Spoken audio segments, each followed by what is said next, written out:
Gente, não perder tempo. Por quê? Porque já está no final. Está faltando. Hoje eu vou trabalhar com vocês avaliação e expropriação de bens. Na semana que vem, eu vou trabalhar a execução de obrigação de fazer e de entrega de coisa. E no dia 26, embargos e execução. E aí acabou a matéria. Dia 3, vocês vão estudar para a prova. Olha que maravilha, né? Então, eu empolgo. Quando está se acabando, eu falo, nossa, está acabando. Vamos dar matéria para acabar. Então, vamos lá. Vamos começar hoje aqui falando de avaliação dos bens. Então, presta atenção. Na última aula, a gente trabalhou com a penhora dos bens. Então, olha o que aconteceu já. Eu iniciei a execução através da petição inicial. O juiz deferiu. O executado foi citado a pagar em 3 dias. Não pagou. E aí a gente penhorou os bens dele das formas que a gente viu na aula passada. Como é que estão esses bens agora, neste momento do meu processo? Eles não estão mais no patrimônio do executado, porque eles foram penhorados, mas eles também não estão no patrimônio do credor, porque eles não foram entregues ao credor, ao exequente, para a satisfação da obrigação. Então, eles estão aí no limbo, né? É isso que nós vamos ver hoje. O que nós vamos fazer com esses bens? Qual que é o objetivo quando você penhora o bem? É você tirar uma quantia, seja ela em dinheiro, ou seja ela através de um bem, do patrimônio do devedor para adimplir a obrigação, né? Para satisfazer a obrigação, para satisfazer o direito do exequente, né? Para isso, gente, eu preciso saber quanto que vale aquele bem, seja ele móvel ou imóvel. Porque se eu tenho lá uma dívida de 10 mil, eu penhorei um iPhone, eu tenho que saber se é um iPhone 5 ou se é um iPhone 12, porque isso vai fazer diferença, não vai? Né? Se for um iPhone 5, eu vou adimplir só um pouquinho da obrigação. Se for um iPhone 12, é capaz até de sobrar dinheiro. É ou não é? Né? Então, a gente precisa avaliar os bens para saber quanto que eles valem, para poder transformá-los em dinheiro e satisfazer a obrigação do exequente, tá? Por isso que o próximo passo depois da penhora é a avaliação dos bens. Quem avalia esses bens? Cara, eram peritos, né? Aí, a partir de 2006, com uma reforma legislativa processual que teve na época, passou a ser oficial de justiça. E aí, o oficial de justiça virou oficial de justiça avaliador.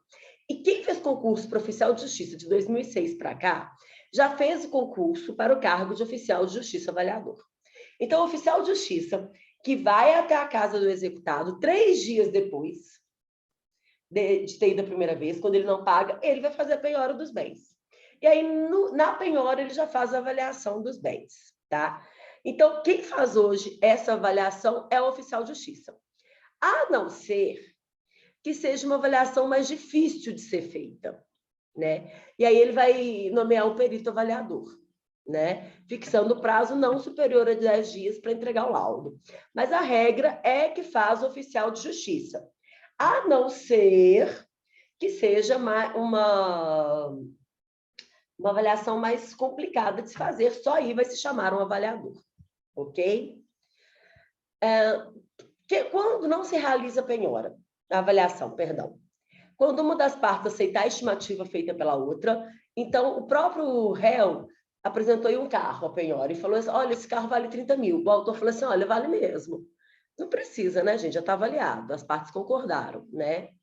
Se tratar de títulos ou mercadorias que tenham cotação em bolsa, comprovado por certidão ou publicação de ordem de órgão oficial, se tratar de títulos da dívida pública, de ações de sociedades e de títulos de créditos negociáveis em bolsa, cujo valor será o da cotação oficial do dia, comprovado por certidão ou publicação no órgão oficial.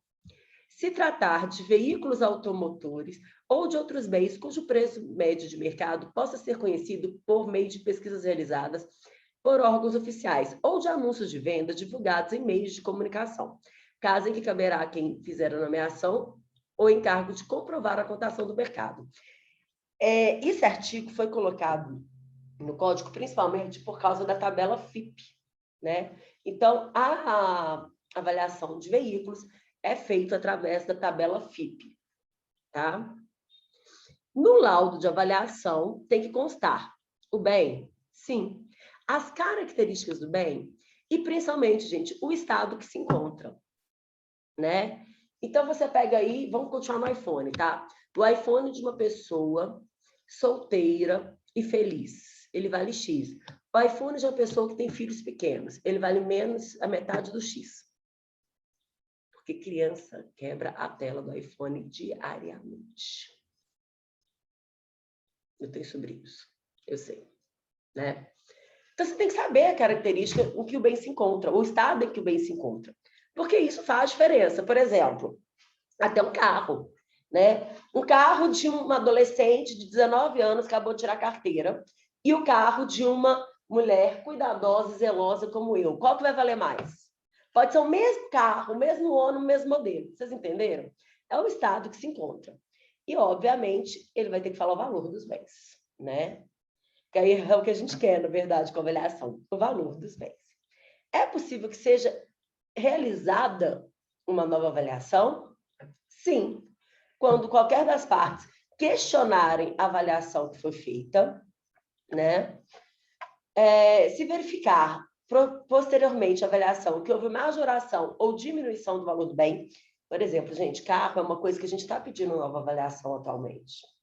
Por quê? Carro deu uma valorizada que tá uma coisa assim horrorosa. Acho que eu nunca mais vou trocar de carro. Todo carro que eu olho na rua e falo, aquele carro é legal, quando trocar o meu vai ser por aquele. Aí eu vou olhar o preço, é 90 mil. Só tem carro de 90 mil agora? Tô horrorizada. Horrorizada. E olha que eu não gosto de gastar dinheiro com carro, não, né? Então, quando eu olho um carro e falo, seria legal comprar esse carro. Eu já penso assim, não deve ser muito caro, porque eu acho um desperdício gastar dinheiro com carro caro. Um desperdício. Não é um valor mesmo, né? Então, houve uma majoração muito grande esse ano de carro, então pode pedir uma nova avaliação, viu? E quando o juiz tiver fundada dúvida sobre o valor atribuído ao bem na primeira avaliação. Então, até o juiz olhou e falou, isso daqui foi avaliado errado. Ele mesmo, de ofício, pode pedir uma nova. Ou por provocação das partes, né? No inciso 1, tá? Redução, ampliação ou transferência da penhora para outros bens. Cara, às vezes, se penhora um bem, que o valor do bem é tão pequeno, perto do valor da execução, que não vale a pena. Sabe, assim, eu tenho uma execução de 50 mil, penhorei aí um bem de 2 mil. Aquilo ali vai pagar as custas do processo e não vai entregar nada para o exequente. Então, não vale a pena. Né? Nesse caso, a gente pode até substituição da penhora. Né? Agora, eu tenho aí uma penhora de 50 mil, penhorei um carro de 20 mil. Já vale a pena. Mas não está adimplindo tudo, né? Não está adimplindo toda a obrigação. Então, o que a gente faz? Pede outra penhora. Eu posso fazer mais de uma penhora, tá? Então, após a avaliação, o juiz pode, a requerimento do interessado e ouvido a parte contrária, mandar reduzir a penhora dos bens ou transferi-la para outros, se o valor dos bens penhorados for considerado superior ao crédito do exequente e dos acessórios, ou ampliar a penhora ou transferi-la para outros bens, se o valor dos bens penhorados for inferior ao crédito do exequente, tá? Ok? Imagina uma pessoa, gente, que está devendo 20 mil. Ela tem um carro de 50 mil e um apartamento de 500 mil. Aí vão lá e penhoram um apartamento de 500 mil dela. O juiz pode transferir para o carro, né? Porque faz muito mais sentido, né? Bom, feito a penhora e avaliou o bem, já sei quanto que o bem vale, né? E quanto que ele vai cumprir daquela obrigação. Está na hora da gente chegar nos finalmente. E expropriar os bens, transformar aqueles bens em produto que vai satisfazer a obrigação. Normalmente, dinheiro. Ou seja, alienar, vender aqueles bens, transforma aquele em dinheiro e entrega para o exequente, que a gente gosta de dinheiro no bolso, né? Por que eu falei normalmente? Porque tem um tipo, e é o primeiro tipo que a gente tenta, de expropriação, que é a adjudicação. O que é expropriar, gente? É tirar do patrimônio do executado, que eu já tirei com a penhora, e passar para o patrimônio do exequente, seja o bem em si, ou seja em dinheiro. Como assim seja o bem em si? através da adjudicação, gente. Um colega de sala de vocês aqui no grupo falou que está trabalhando, não vai poder assistir a aula. Ok, sem problemas. Vamos continuar aqui, sei lá, no silencioso. O que é adjudicação? Consiste no próprio exequente ficar com o bem penhorado, tá? Então, digamos aí que penhorou um carro. Gente, carro está super valorizado. Para que você vai deixar aquilo para leilão? Fica com o carro. Aí o carro foi avaliado em 20 mil. Você sabe que com essa valorização, ele já está valendo 30. Você vai deixar ir para o leilão para vender por 20 mil, você receber 20 mil? Fala que você fica com ele, que aí você vende mais caro, entendeu? Por exemplo, de novo, em iPhone, adoro esse trem caro. iPhone, tá lá, se for um iPhone, eu fico com o iPhone, eu prefiro ficar com o iPhone, me dá aqui, né? Do que ficar com o dinheiro. Então, quando o exequente aceita ficar com o próprio bem, a gente nem tenta vender, a gente já entrega o bem e está satisfeito daquela obrigação. Só que o exequente, gente, ele não é obrigado. Ele é obrigado a receber em dinheiro. Ele não é obrigado a receber o bem. Então, isso é uma coisa que é proposta a ele. Se ele concorda, ele fica com o bem e está extinta a obrigação. Se ele não concorda, a gente vai fazer a alienação dos bens, tá? Então, a adjudicação é a primeira forma de expropriação que a gente tenta e cabe ao exequente topar ou não, tá? Cabe ao credor topar ou não, não é obrigatória. Então, é a transferência do bem piorado para o patrimônio de quem? Né? Do próprio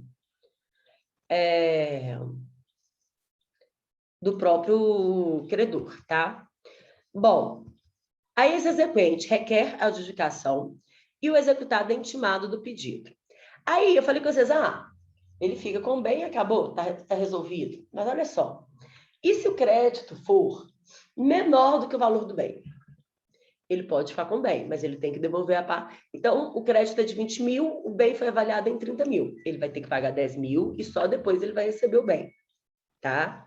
Isso não é enriquecimento sem causa, né, gente? Agora, se o meu crédito é de 50 mil, eu recebo um bem de 20, maravilha.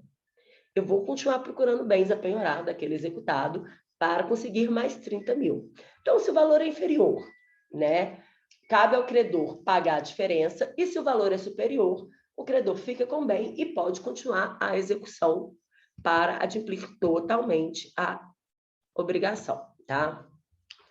Gente, o terceiro estranho ao processo, pode querer adjudicar, ficar com aquele bem? Pode, por exemplo, um cônjuge, um parente. Então, digamos que o que foi penhorado é um anel que está na família há muitas gerações. Então, vem um irmão do executado e fala, quem vai ficar com isso sou eu, e eu pago o valor. Ele pode fazer isso? Pode, tá? Um terceiro pode. Bom, quando o credor fala que ele quer adjudicação, né, da data que ele manifestou, 5 dias depois vai se lavrar o auto de adjudicação, né, que é o documento que transfere a ele realmente, né, aquele bem, né, que aí lavra-se o auto e o juiz expede a carta de adjudicação. Comandado de emissão na posse, se for um bem móvel, ou de entrega do bem pelo executado, se for um bem móvel, tá? Entrega em juízo. E o próprio executado pode ficar com o bem, contanto que ele pague o valor, né? E aí? Mas e se ninguém quis? Perdão. Ninguém quis adjudicar. A gente mandou para alienação em leilão. Ninguém arrematou. Ninguém arrematou.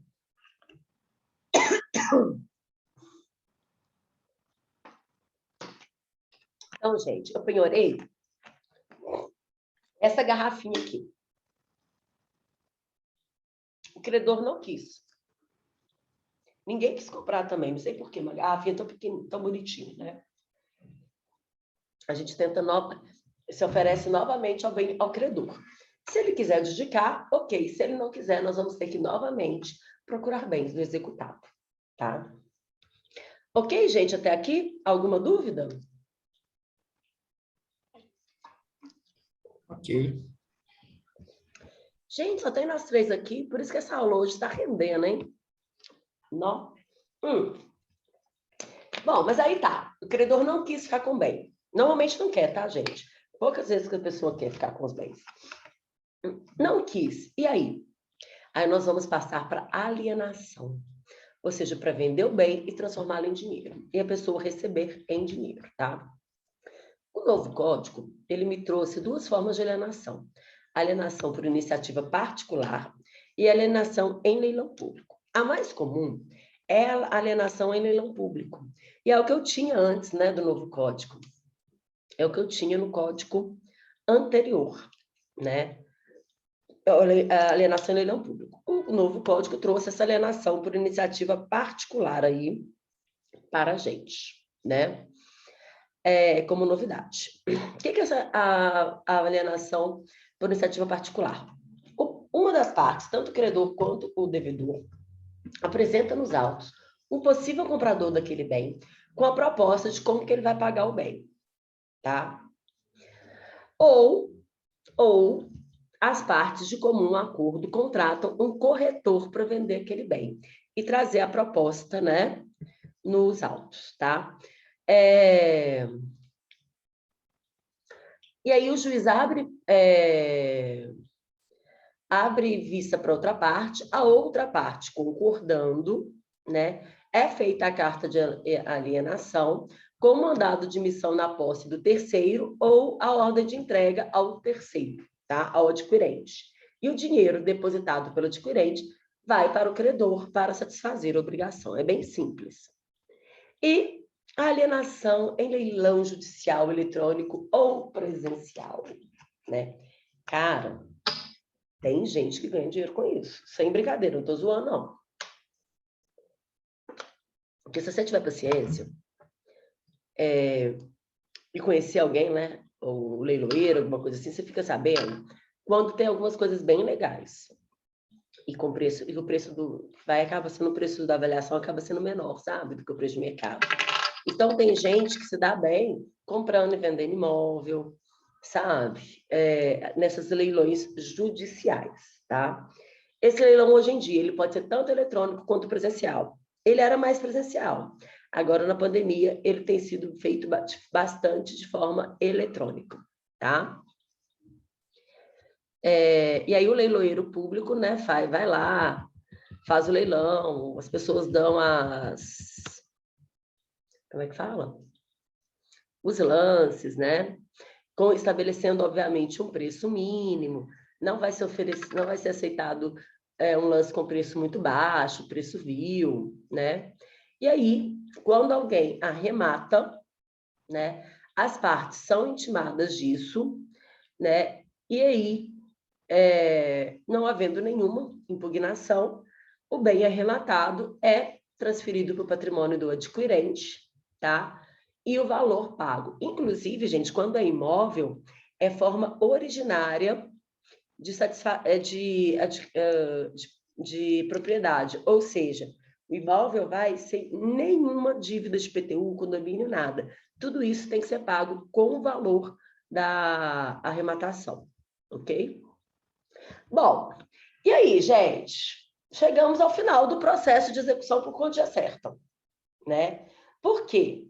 Porque vai estar satisfeita a obrigação. Está satisfeita a obrigação quando eu entrego para o credor o dinheiro ou quando eu entrego para ele o bem que foi penhorado e que vale o valor da dívida, né? E aí o exequente pode levantar o seu crédito, né? E levantar o valor, tá?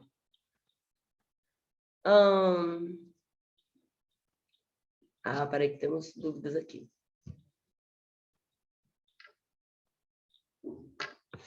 Quando o juiz estabelece o leilão, ele, pela avaliação do bem, ele estabelece o lance mínimo. Se a pessoa discordar, ela pode impugnar essa decisão do juiz, tá?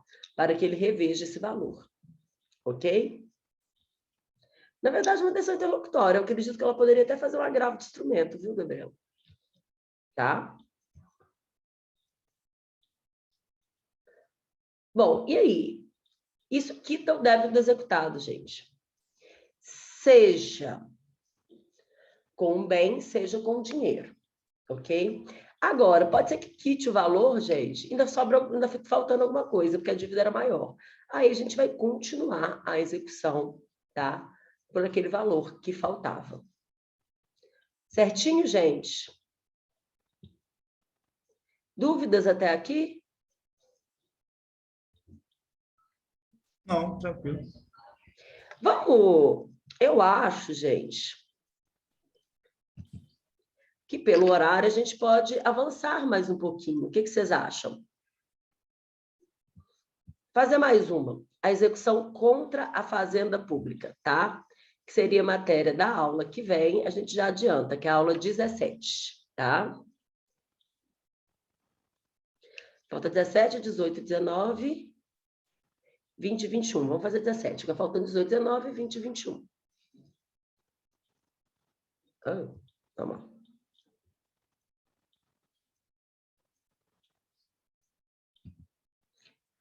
Execução contra a fazenda pública, né? Então, eu quero executar o Estado. Eu tenho lá um título executivo do Estado, e o Estado não me pagou, eu quero executar o Estado. Faço a petição inicial, com todos os requisitos 319, com a planilha de débito, tudo bonitinho, mas qual que vai ser o prazo para a fazenda pagar? Será o prazo de 30 dias. Né? Mentira, ela não é citada para pagar em 30 dias, ela é citada para oferecer embargos. É em 30 dias. Ô, gente, isso aqui é ridículo. São 30 dias úteis com prazo em dobro. É quase 3 meses. Ridículo.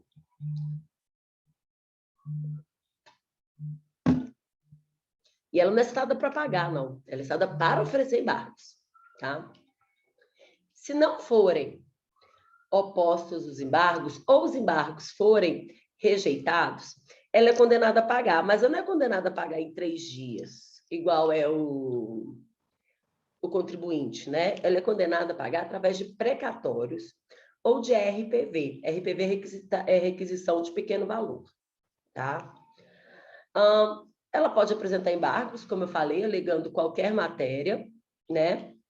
E se for rejeitado, também vai expedir-se precatório ou requisição de pequeno valor. Cara, precatório, a hora que se pede um precatório, você respira fundo e guarda o precatório. Daqui a uns 10 anos você lembra dele.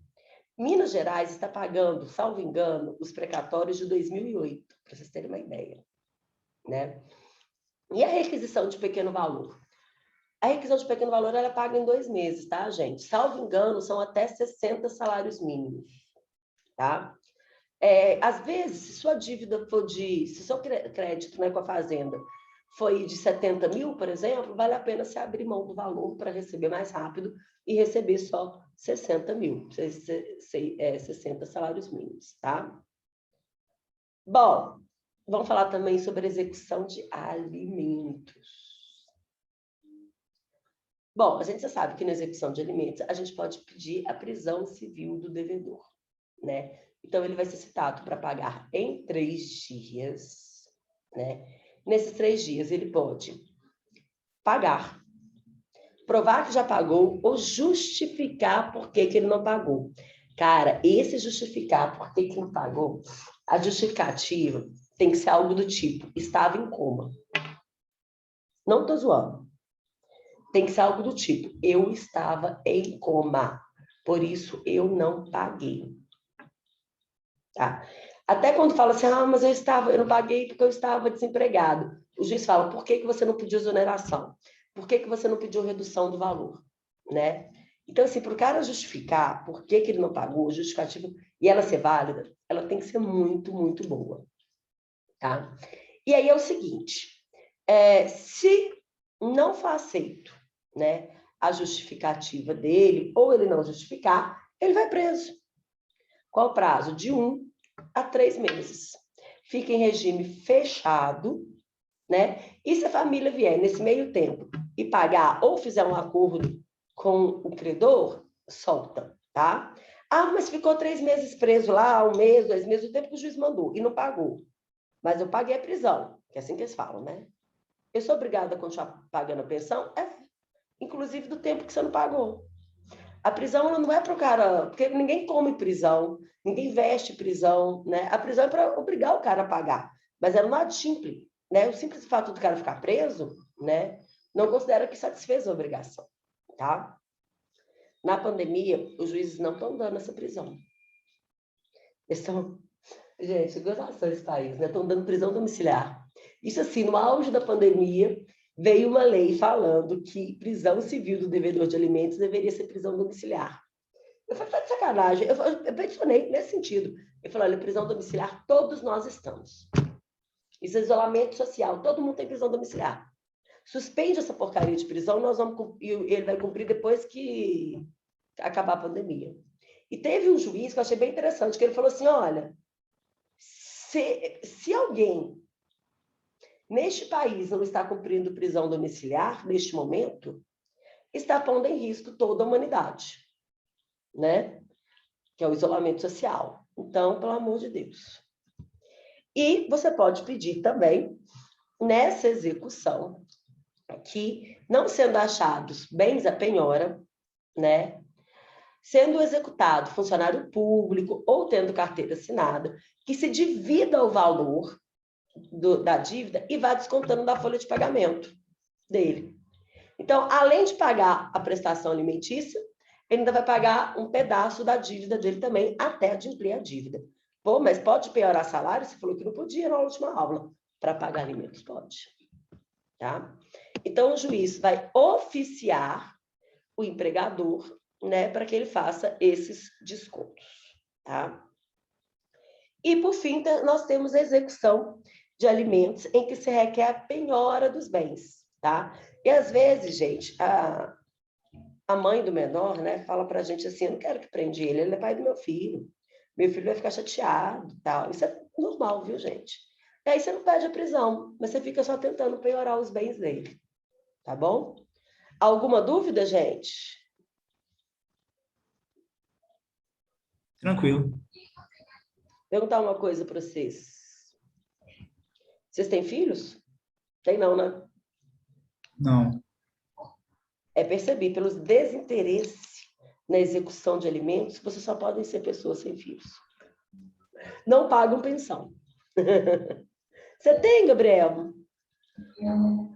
Mas você é casado? Você vive com seu filho ainda? Ou você não preocupa porque você paga pensão?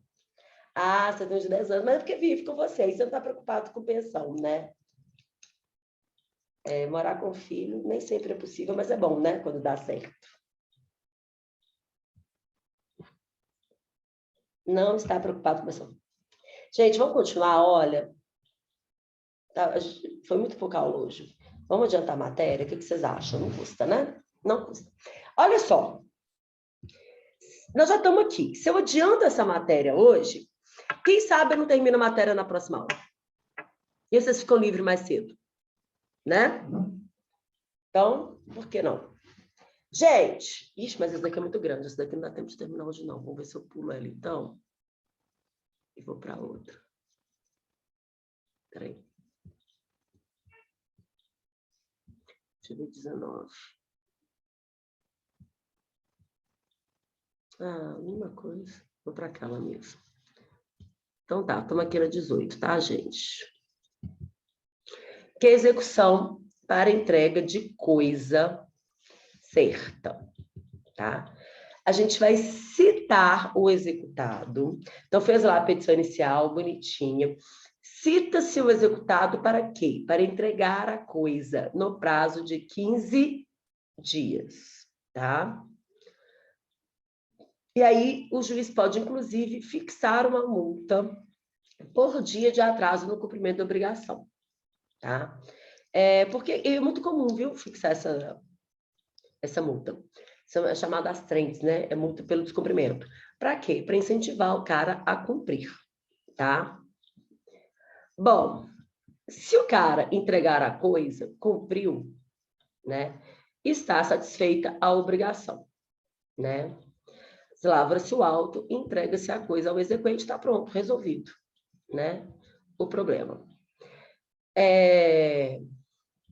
Ele pode se defender através de embargos ou ele pode ficar inerte, Ele pode não fazer nada, ele não entregou, ele não se defendeu e ele também está fazendo nada. Aí vai começar a incidir a multa diária até a data da entrega da coisa, tá? A coisa pode estar na posse de terceiro, né? E aí, o que acontece, gente?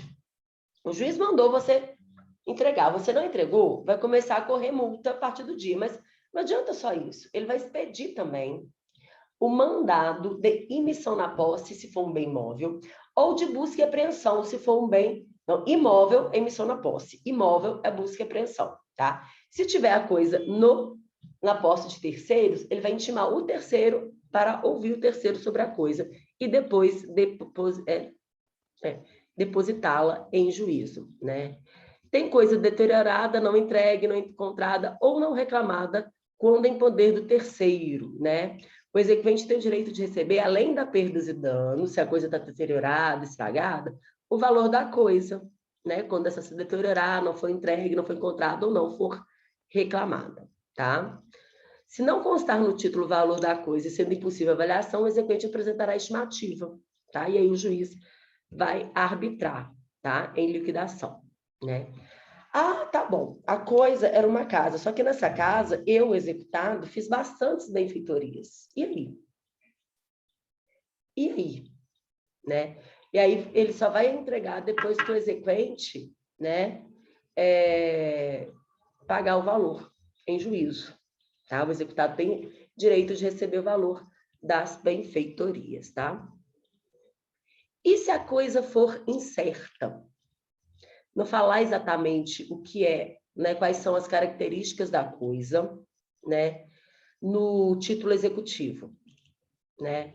Aí nós vamos ter que descobrir, né, determinar no processo o que é realmente a coisa. Então, o processo vai se iniciar para se determinar o que é a coisa e só depois mandar que ela seja depositada, tá? Então, primeiro, o autor vai falar o que ele quer, né? O direito de escolha. O direito de escolha, gente, olha só, é preciso, antes de mais nada, determinar quem cabe a escolha. O direito de escolha deve ser determinado no título, tá? Que pode ser do credor ou do devedor, mas se não tiver, é o devedor que vai escolher, ok? Bom, mas o devedor, então o devedor escolhe do jeito que ele quiser? Não, ele vai escolher, e aí abre-se vista ao credor para ele dizer se ele concorda ou não, se ele não concorda, por quê, né? E aí o juiz vai decidir se está certo ou não, tá bom? Então, o procedimento começa com essa petição inicial, né? O demandado pode cumprir a obrigação entregando a coisa, né? Pode impugnar a escolha e depois se prossegue a execução, tá? Ok, gente? Alguma dúvida? Alguma dúvida? Só na hora da prova. Aí é tarde. Cara, vocês vão me entregar... Ah, agora eu entendi por que entrou pouca gente. Hoje é o dia de vocês entregarem a VA3, né? Sim. Tá, vocês vão entregar a VA3 hoje e a VA4 já está no sistema para o dia 26.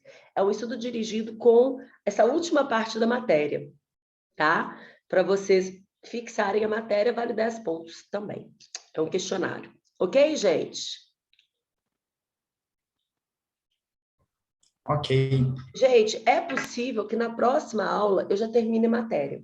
Se isso acontecer, aí é bom que no dia 26 fica só para vocês entregarem a VA3 e no dia 3 fica para vocês fazerem revisão para a prova. Ok? Ok. Certinho? Então tá bom, gente. Eu vou parar a É. gravação. Oi?